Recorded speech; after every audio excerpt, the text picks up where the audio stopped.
Niwai Baba Saheb doctor Bhimrao Ambedkar की जयंती के उपलक्ष्य में अंबेडकर मंच निवाई द्वारा एक भव्य शोभा यात्रा का आयोजन किया गया।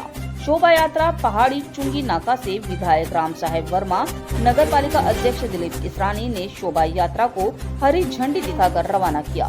विशाल शोभा यात्रा जुलूस में महात्मा बुद्ध, डॉक्टर अंबेडकर एवं महात्मा ज्योतिबा फूले की प्रेरणादायक झांकियां मुख्य आकर्षण का केंद्र रही, जिनके माध्यम से सामाजिक समानता, शिक्षा और मानव अधिकारों के संदेश को जन जन तक पहुंचाया गया।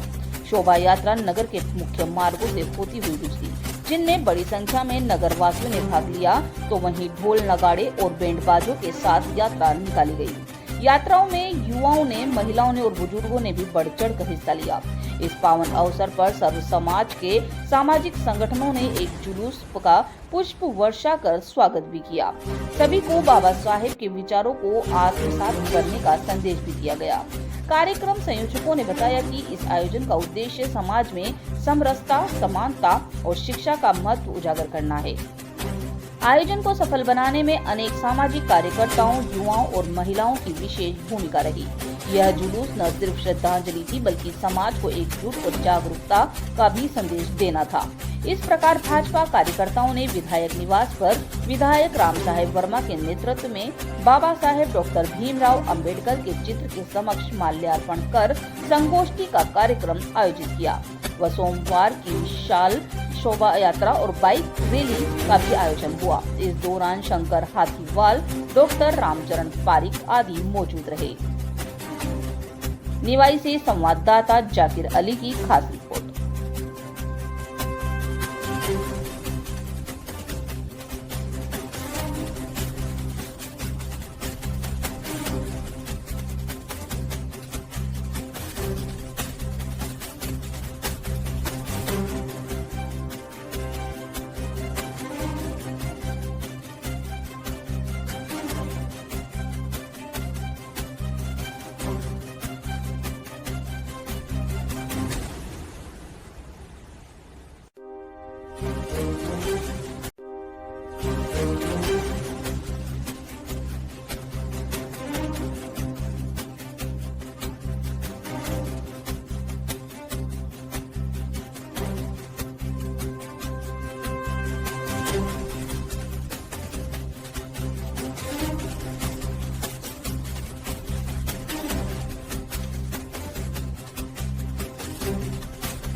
मेरा नाम बाबूलाल चमरिया है और मैं अखिल भारतीय धर्मा सभा से अध्यक्ष हूँ। सर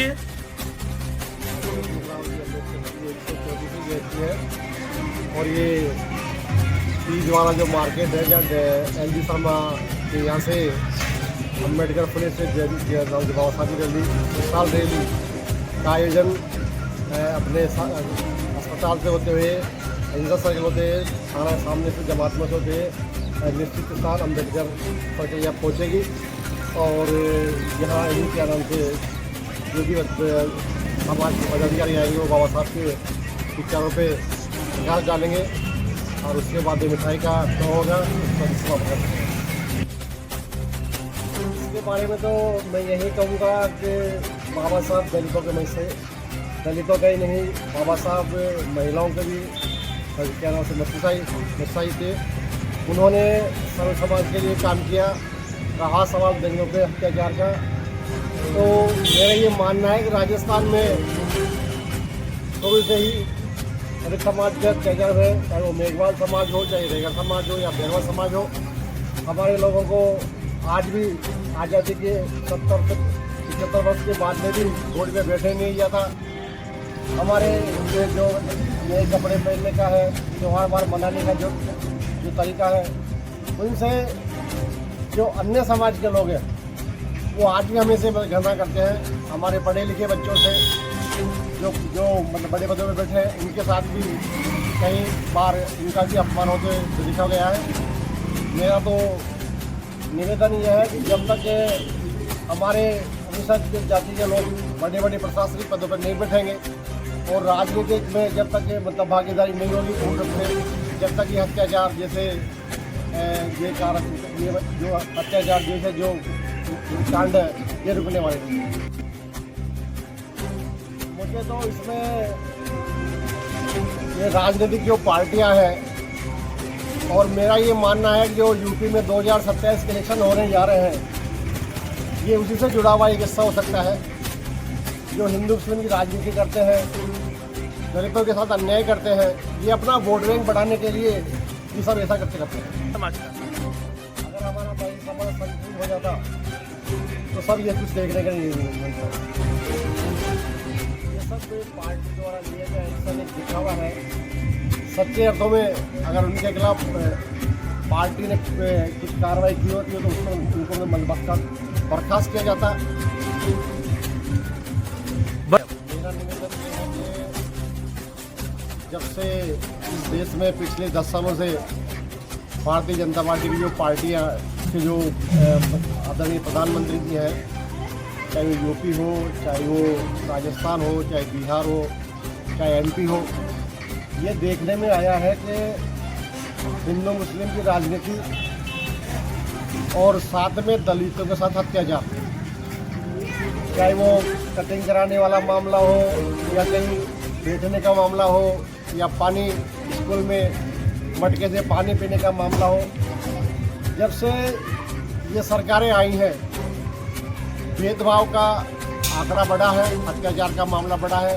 अभी हमारे समाज के आमिर के पास में जो रोकने की बस्ती थी, उसमें हमारे समाज पे अत्याचार हुआ है। तो घरों में टाइल लगा दी गई, और जो अपने आप को दबंग मानते हैं, हम पे तो दलितों का लेवल है, उन पे दबंग का लेवल है। दबंग का तो मतलब ये है कि जब SC ST और OBC सभी ये वर्ग आरक्षण का लाभ ले रहे हैं, फिर हमारे साथ में अत्याचार क्यों करते हैं? और जहाँ इनको अपनी राजनीति के वोटियाँ सेकने होती है, हमारे वोट लेने होते हैं, जब तो ये हमें गले लगाते लेते हैं, मंदिर में चढ़ने का दिखावा करते हैं, और जब इनका काम निकल जाता है तो ये हमसे